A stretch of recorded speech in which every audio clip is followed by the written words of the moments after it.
No nosso último vídeo de hoje, a gente vai falar sobre o fim do Estado Novo, ou seja, né, o fim da ditadura. Lá na página 435, vocês vão sublinhar também o que a tia sublinhou e vai ler o que está escrito aí, tá bom? Então, ele vem falando sobre o período que aconteceu, né, a Segunda Guerra Mundial, que foi de 1939 a 1945, que se deu, né, um conflito entre dois grupos. Isso envolvendo todos os países do mundo. Era o grupo de aliados do governo, né, do Getúlio Vargas, que era os Estados Unidos, a Inglaterra e a Rússia. E o outro grupo, que era oposto, né, era contra esse governo, era chamado de Eixo, tá? E os países que compunham esse grupo era a Alemanha, Itália, Japão e países governados de forma autoritária, tá? Então, o Brasil entrou nessa guerra em 1942, apoiando os aliados, né, de Getúlio Vargas.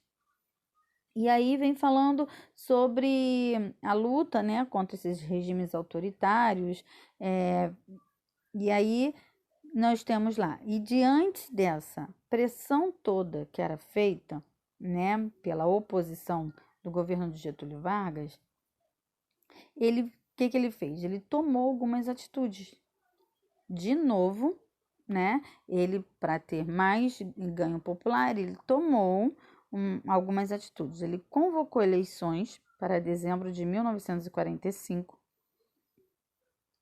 reorganizou os partidos, anistiou presos políticos. Lembra que ele prendeu lá no começo do Estado Novo, na ditadura? Então, ele soltou esses políticos e extinguiu o DIP, que também foi criado no outro vídeo que a tia colocou, que era o Departamento de Imprensa e Propaganda, lembra? Que era para colocar só notícias que interessavam a eles, elogiando e tal. Então, era isso, ele acabou com isso também, tá? Então, você vai sublinhar, é isso aí que a tia colocou também, tá? E aí o movimento, ele foi ganhando força. Com essas atitudes que ele tomou, o povo foi ficando mais a favor dele, tá? E aí se deu um movimento chamado queremismo, ou seja, queremos Getúlio, tá? Que defendia que ele tinha que continuar no poder. E aí, diante de muita coisa que aconteceu, que você vai ler aí, o presidente do Supremo Tribunal Federal, chamado José Linhares, assumiu provisoriamente o governo até as eleições, né? Que ele pediu eleição em dezembro, e aí ele assumiu o governo. Getúlio Vargas saiu, ele assumiu o governo, e aí se deu o fim da ditadura, que é chamado de Estado Novo, tá bom? E aí embaixo você vai explicar o que foi o queremismo, tá bom?